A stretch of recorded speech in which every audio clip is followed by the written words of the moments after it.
정치의 존재 이유는 수차 말씀드리지만 국민의 생명과 안전을 지키는 것이고 민생을 챙기는 것입니다. 그 외에 정부가 하는 일이 뭐가 있겠습니까? 폭우에 상추값이 고기값이 되고 또 장바구니 물가가 폭탄을 맞았습니다. 물폭탄, 물가폭탄으로 민생경제는 연일 휘청이는데도 정부는 안하무인입니다.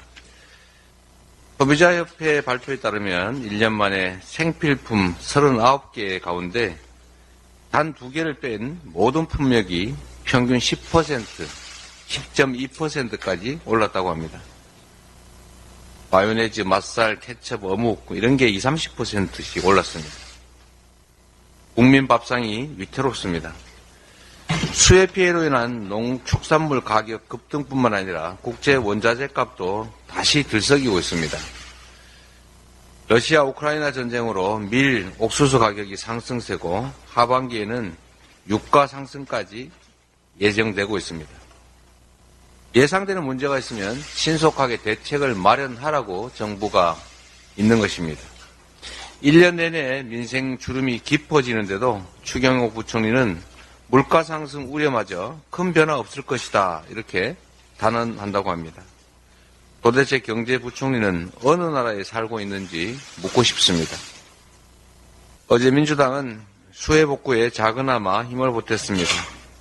현장을 직접 가보니 수마가 휩쓸고 간 피해에 민생 경제 위기까지 겹쳐서 국민들은 사력을 다해 삶을 붙잡고 계셨습니다.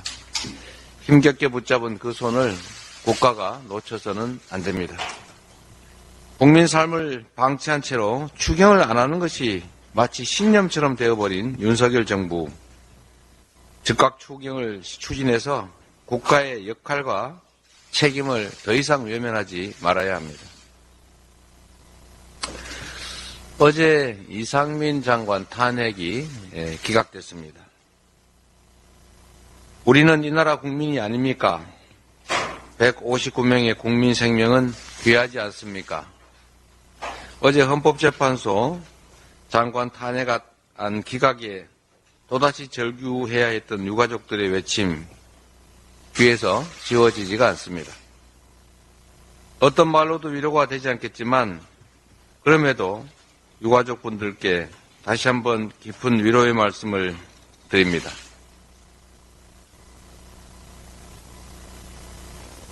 문제는 정부의 그리고 여당의 태도입니다.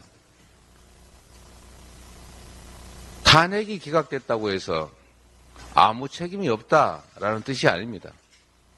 탄핵 기각 결정문이 면죄부가 될 수가 없습니다. 탄핵 기각 결정이 정부가 잘했다라고 칭찬하는 것이 아닙니다. 탄핵이 되든 안 되든 정부가 매우 무능하고 매우 무책임해서 길 가든 아무 잘못 없는 국민 159분이 유명을 달리했다는 것입니다. 비가 오지 않아도 임금이 기우제를 지내러 갑니다. 맨발로 산을 오릅니다. 그게 책임이기 때문에 그렇습니다. 법률상 잘못이 또는 처벌받을 또는 탄핵당할 사유가 부족하다 해도 잘못은 잘못입니다.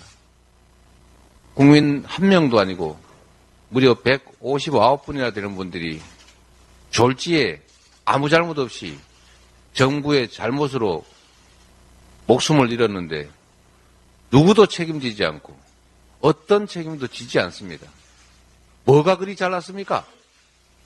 뭘 그리 잘했습니까? 책임지라고 요구한 것이 그렇게 잘못했습니까? 이렇게 뻔뻔한 정권 여러분 보셨습니까? 적반하장도 유분수입니다. 부안무치에도 정도가 있는 것입니다. 탄핵이 기각되면 이렇게 말해야 됩니다. 탄핵은 기각됐지만 죄송합니다. 책임지겠습니다. 앞으로 이런 일 안 생기게 더 노력하겠습니다. 우리가 부족했습니다. 얼마나 고통스러우십니까? 이렇게 해야 정상이 아닙니까? 정부, 청와대, 아니, 용산, 여당, 양심을 회복하십시오. 정신 차리십시오. 그리고 최소한의 책임을 느끼십시오. 이상입니다.